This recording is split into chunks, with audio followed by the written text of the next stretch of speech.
In the building with me live right now, the one and only River Ninja. That's what you're going by now. Take me to the river, I want to go. Ashy Larry. I'll go. Alvin. Take me to the river. Donnell Rawlings. I want to go. Now, we got a lot to talk about. Obviously, this weekend. Don't be disrespectful. I can tell you about to be disrespectful, son.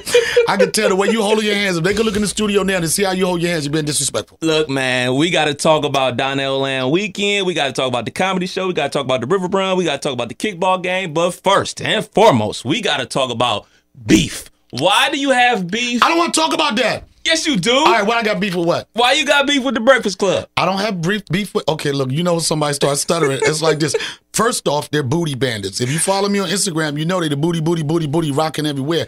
And for some people, that's cool. For other people, just like, all right, chill with the booty stuff. First time, not the first time, but probably 7th time on there, Charlamagne and they want to gift me a booty. And once they did that, it was on and popping. I was going hard as 50 Cent going on Rick Ross.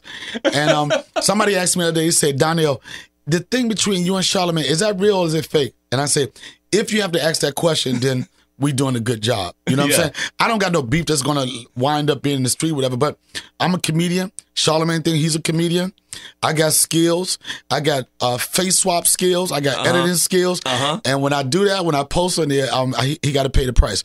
But yesterday. Oh, come on, son. Yesterday on the Breakfast Club, you got Donkey of the Day, literally. Right. And the funny thing about it, I talked to him after that. I was like, yo, you was so nice, I almost started to like you. That was his strategy, right? To let me get my guards down, right? Right. I got my guards down. When he said Donkey today, I'm like, oh, man, what I do now? He got a control of my phone. What happened, right? I had no idea what he was going to do.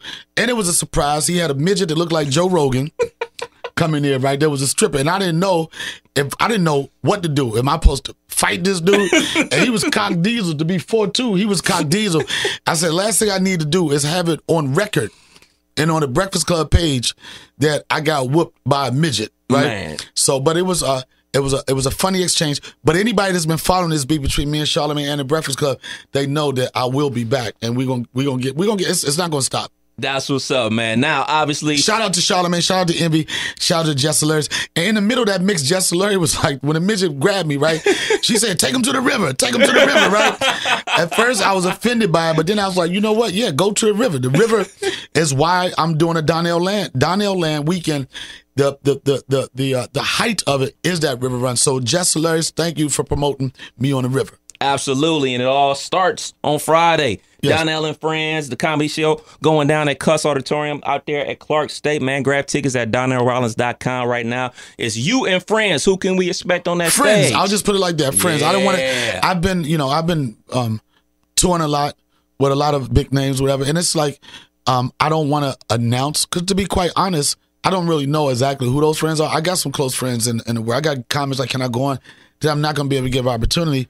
But more importantly, like I did 3 years here in Yellow Springs in the cornfields with Dave Chappelle shows, right? And that was a great platform for me. People got to see me do like 10 or 15 minutes.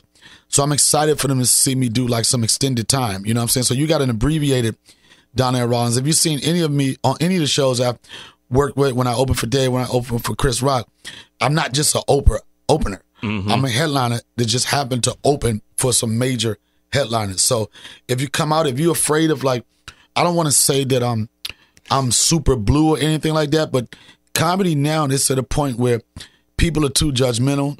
Everybody is super sensitive. And not to say that I go crazy or whatever, but this comedy show is going to be about me, unedited, unfiltered. You get an honest Donnell. And Dave, I'll take one of his quotes. He told me years ago, he said, Donnell, as a comedian, it's our job to make fun of the things that are troubling the world. So I'm going to hit some pop culture stuff. I'm going to talk about things that's going on in the world.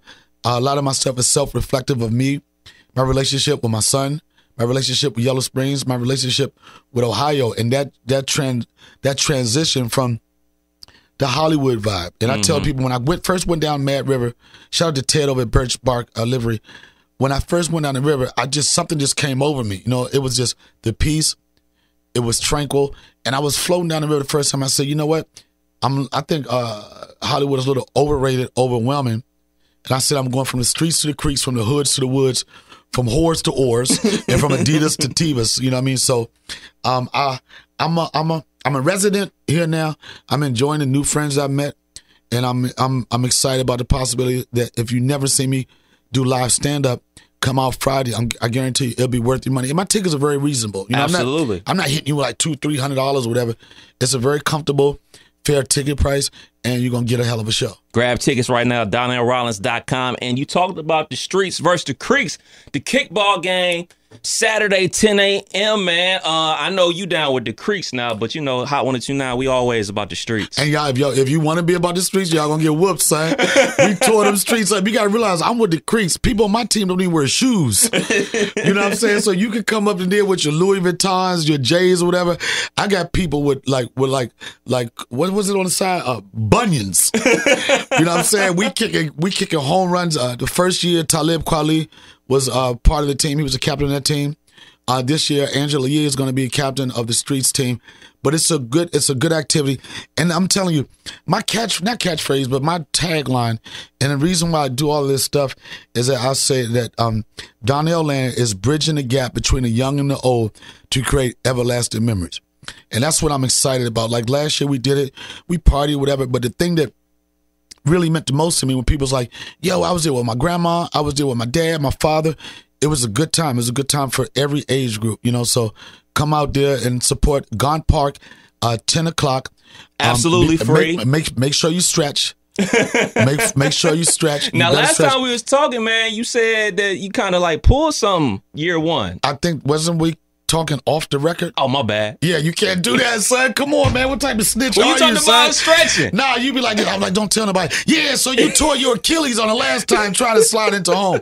The last time, and it was my brother that, first off, you know how you got a sibling and y'all might go at it, right? Yeah, I'm going through it with my brother right now. Right, I didn't know how serious my brother was until I was pitching, right? I was pitched to roll the ball. And when I tell you he put his foot in it, the ball went straight down my chest. I was like, "Oh, see, that's why I beat you up when you was a little kid." But it's gonna be competitive. We got a lot of people that's gonna talk trash. One of my nemesis in my neighborhood, Donna, she plays pickleball. She cheated in the pickleball game like last year. She's gonna be out there rooting for whatever team, I don't know, but it's a good activity. Come there, talk trash. Let's have a good time and just like live life. Got more with Donnell Rawlings right around the corner.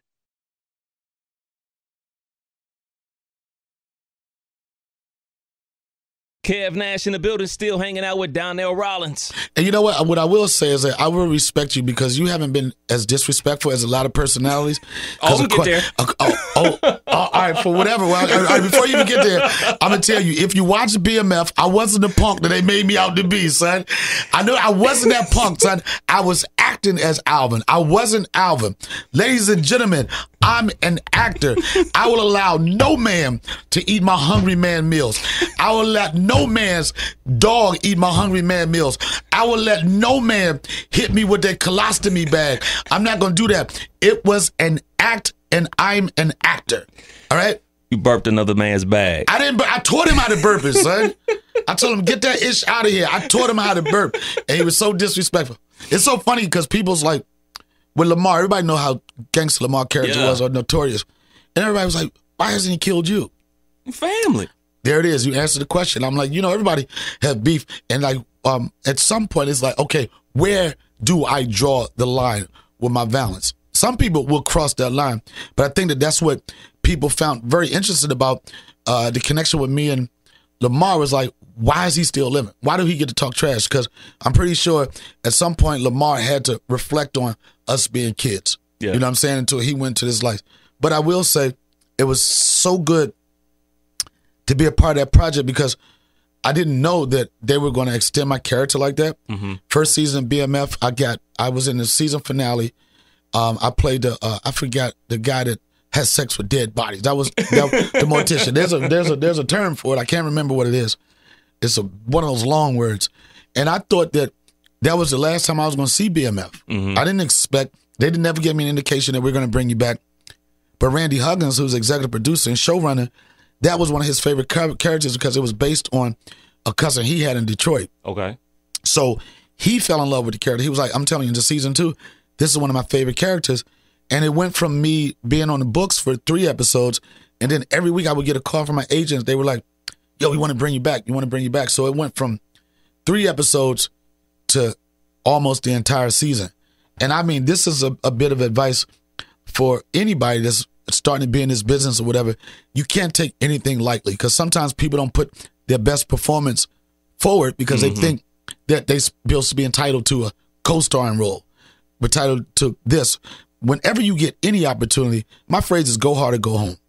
You know what I'm saying? Leave it all on the table. And that even applies like when I was on Chappelle's show. If you had an editor put on a timeline how much actual camera time I had, it would probably equate to like 5 minutes. And I'm talking about 2.5 seasons. But I always knew that no matter if they gave me words to say or whatever, I had to make an impactful character. That's like even with Ashy Larry. He wasn't ashy in the script. He was just a dude that wore boxers and was out stealing this girl's money and gamble. But I was like, I want people to laugh on sight. As soon as I went to makeup, I was like, I need some baby powder. They was like, what? I was like, don't tell Dave, don't tell Neil, because they're going to probably tell me not to do it. So up until they said action, I was baby powder up under the robe. As soon as it was time for me to go, I shook those fake ashy dice. When I blew it into that and I said, Ashy, Marcy, somewhat. Boom, boom, boom, boom. And went crazy. And in that moment, I didn't know how impactful this character was going to be to pop culture, to the history of sketch comedy. And because I just zoned out. I was just like, man, I'm just trying to get everything I can get. And Charlie Murphy pulled me to the side. He was like, yo, N-word. I got to be put. He said N-word. And then Charlie, but he said, do you know what you're doing to this? I said, I don't know. He said, man, you killing it. And Ashy Larry was born. In fact, that was the first time we had anybody out of our like unofficial cast, if you want to say, because nobody was a cast member. It's just like, if you're good, you do something, you'll come back. Eddie Griffin was the first person that we went outside of the Charlie, out of Bill Burr to Patrice O'Neal. And that sketch was designed for Dave and Eddie to have. They had all the dialogue. They had the hot stuff. But the camera don't know who gonna get it popping. Right. So I was like, even though I got 2 seconds, I'm gonna make it worth my while, even to the point where the trash bag that I was holding, that was actually trash. You know what I'm saying? I ashed myself up. I went out the shot, I came back, and to this day, for some reason, people connect with an ashy dude. Absolutely, man. Don't forget, Donnell Land Weekend. It kicks off on Friday. Cuss Auditorium out there in Springfield. DonnellRawlings.com. Get your tickets for that. We got the kickball game Saturday, 10 a.m. I mean, it's Memorial Day weekend. It ain't right without a barbecue. That goes down on Monday along with the River Run. Grab your tickets for that. Got more with Donnell Rawlings coming up next. Still kicking it with Donnell Rawlings. Now, obviously, they have the writer's strike going on in Hollywood. That has prompted me to watch a whole bunch of throwback shows, including The Wire. It's so crazy, man, because Entertainment Weekly did an article maybe 8 years ago, and they listed the top 100 shows in the history of television. Just so happened HBO's The Wire made that list, and Chappelle's Show met that list. So people always say, Donnell, what's going to be your legacy? I got a lot of other things to do, but to be associated with 2 shows that go down in history as the best shows, it says a lot. And if people were a fan, if you're a real diehard fan of The Wire and that whole storyline that David Simon created, you'll know that before The Wire, there was a series called The Corner. Charles Dutton. Yep. I hope he's doing well. Charles Dutton, it won an Emmy in like 1998, but that show propelled The Wire. But that show was so graphic and was so involved with like this one particular family and the drug use in this community that the Baltimore Tourism Board was upset with David Simon because they say every time you guys do a portrayal of Baltimore, it's always seedy about the drugs and everything. So if you followed The Wire, you know it went from the towers to the dock, and that's where it shifted. It shifted when the tourism board complained, so David Simon had to scramble to come up with a different storyline. And that's why me as a driver, it kind of got lost because it just didn't make no connection. But just to pay ode to, what I did on The Corner and The Wire, David Simon brought me back as a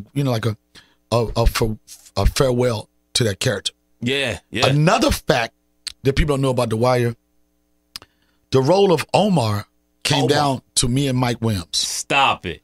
One of the executive producers, Robert Colesbury, when I came on set, he said, we was really considering you for Omar, but we thought this would have a little bit more range. Because I auditioned, I didn't know he was the gay gangster. That ain't the part I auditioned for, right? I didn't audition for the kiss. I auditioned for the whistle part, the gunshots, right? And then once I found out, I was like, you know what? They might have got the right man for the job, son. But I was like, whoa, I got out of that one. You know what I'm saying? But, to be a part of, be associated with those two shows, man. And we're talking about, these shows were like 20 years ago, and people still find a way to have a conversation about it. I feel blessed to be able to say that I was a part of those dudes. Even when I first got, I'm not a good auditioner. When I first got to Corner, I was a young comic / actor, and I was in the audition room, and I thought it was horrible, right? I was about to say, man, F it.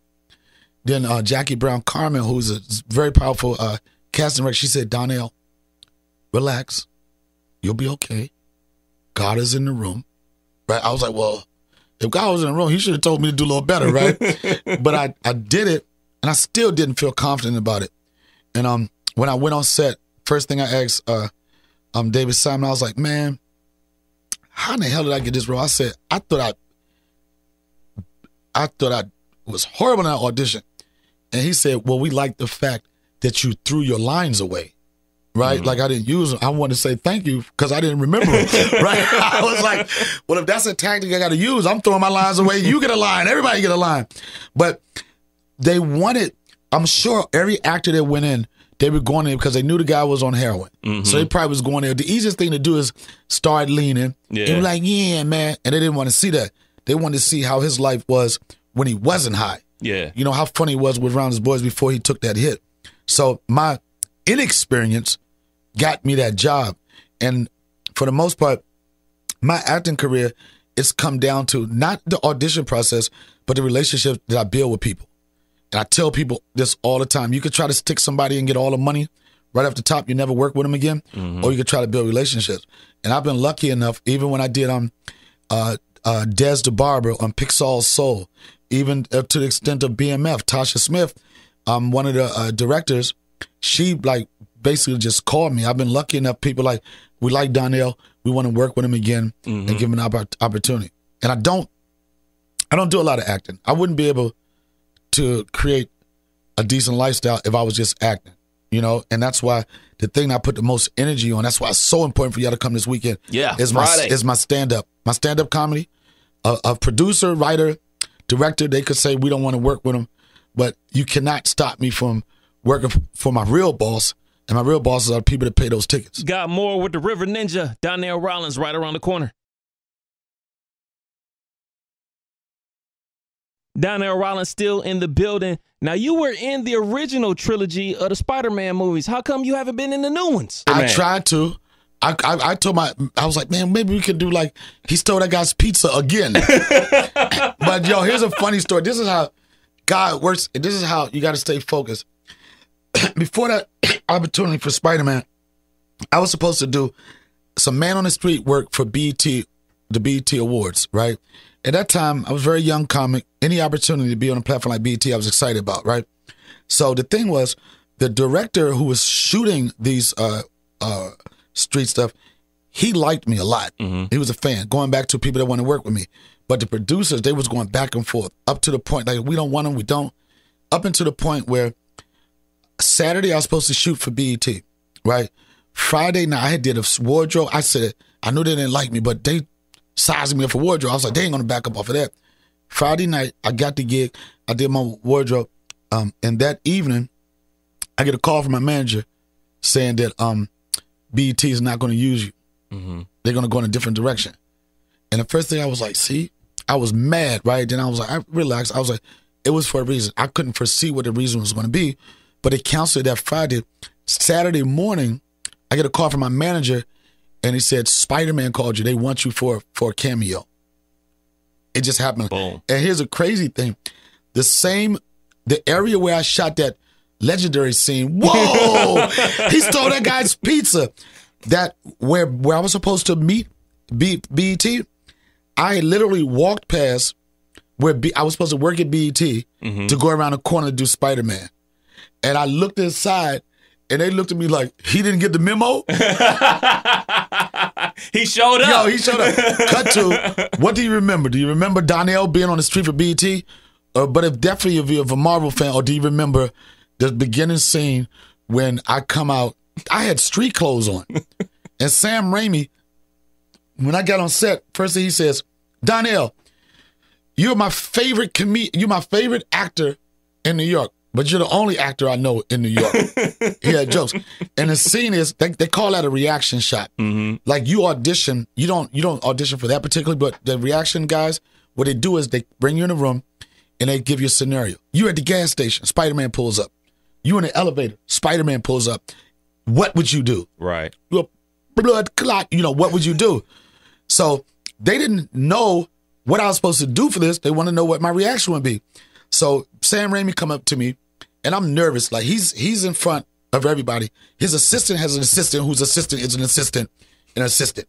They got a type of money where if it was a one-way street, they flip it back the other way. Yeah. They type of money in these projects where you have 1,000 people, you think they shopping, but they extras. And they got cut. You like, where did everybody go? So he comes up to me with this stick with a green X on it, right? And he says, hey, Donnell, I'm talking. He said, so this is Spider-Man. He holds the stick up to get my eye line, right? And he's doing it up and down. The way your eyes are going down, he's bouncing. He said, this is Spider-Man. Whoop, whoop, whoop, whoop. He go to this. He comes out with the pizza. What do you say? And I just said, whoa, he stole that guy's pizza. They was like, ding, ding, ding, ding, ding. And all day, that's all Sam Raimi kept on saying was, whoa, he stole that guy's pizza. And that was at about the same time Chappelle's show was popping for me. Right. So people were in the theaters, like when they saw me, a lot of people didn't know my name at the time.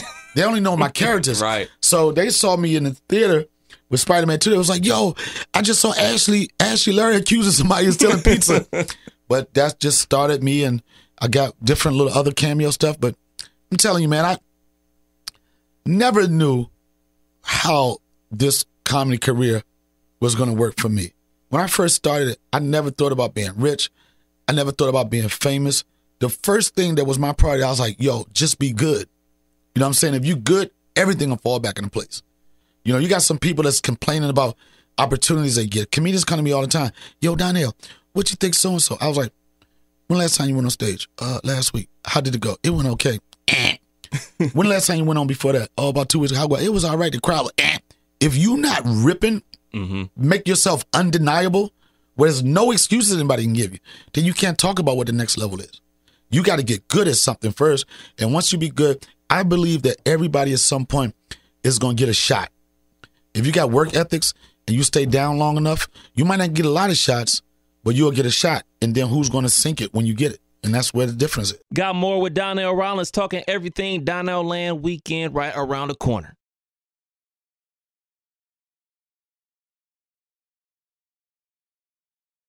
All right, DYT, part 3 of my interview with Donnell Rawlings. No doubt. And something I did some research, man, you're a veteran. Yeah, it's a military town. They in the military town. We got the Air Force base. Yeah. I know, but I'm telling you, I was in the Air Force, but I got to tell y'all, anybody in the military that was there, all my family members were in the military, right?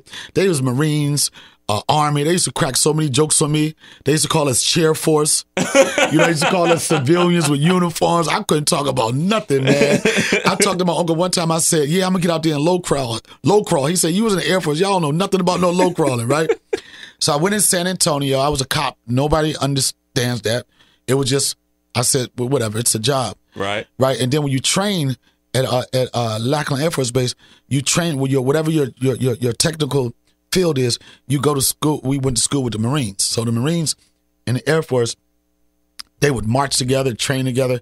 And then when you march, you sing your war song, right? And the Marines used to be tough, man.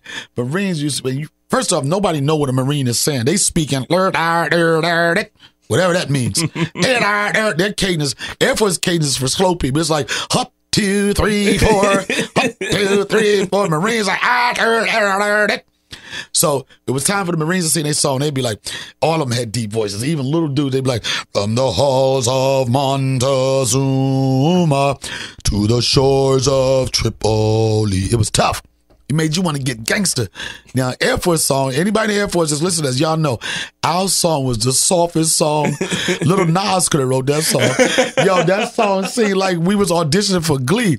People was popping their lips. They be like, off we go into the wild blue yonder. I was like, give me another song, son. But yeah, I'm a veteran, 4 years, stationed in Kunsan, Korea, and Bowling Air Force Base, and I got out after 4 years. Appreciate your service. Obviously, Donnell Land Weekend kicking off Memorial Day weekend. We got the comedy show on Friday. Grab your tickets at DonnellRawlings.com, going down in Springfield at Cost Auditorium at Clark State. We got the kickball game, 10 a.m. What's the name of the park again? Gaunt Park in Yellow Springs. Gaunt, G-A-U-N-T, Gaunt Park. Absolutely free. Bring your grandma, bring your auntie, bring your mean auntie, bring your kids, have a good time. And then obviously the River Run is going down on Monday along with the barbecue. Grab your tickets for that at DonnellRawlings.com. And the River Run is a big deal because that was inspired from doing the summer shows with Dave. Like, he would do the nighttime activities with the comedy show, and I realized that we had a lot of people in town. And like, why when we start doing these kayak river runs, right? And I'm going to tell you, the Mad River is probably the most noted river in the country now by just the people that floated down that river. Questlove has floated down that river. Ali Wong, Dane Cook, Chelsea Handler. You know what I'm saying? Like Corday. Like every time we went out, it was a celebrity on here. But out of the entire summer, as much as people love the comedy shows, they was like, I love connecting with you on the river. It's an easy float. I think it's 5 miles if I'm not mistaken. Mm-hmm. And I'm going to do it right now. If you use the promo code River Ninja, I'm throwing a River Ninja because I am the River Ninja. Use a promo code River Ninja when you go to DonnellRawlings.com. Use a promo code River Ninja, and I'm throwing a discount. And that's only for the day. So if you're like, oh, I'm trying to, whatever, tomorrow it might not be there. But that is probably one of the biggest parts of this whole Donnell Land, seeing people from the streets that never been on a kayak. You know, the first time Talib came, this dude had some J's on with socks. I'm like, what are you doing, bruh? We ain't trying to do no kick competition. Like, let's get it. So I'm excited about that. I've been doing it for 3 years with Birch Bark Livery. I think one of the best rivers in this area. We're going to have a good time. It's going to be a blast this weekend, kicking off Memorial Day weekend. It is Donnell Land Weekend. Hot 102.9.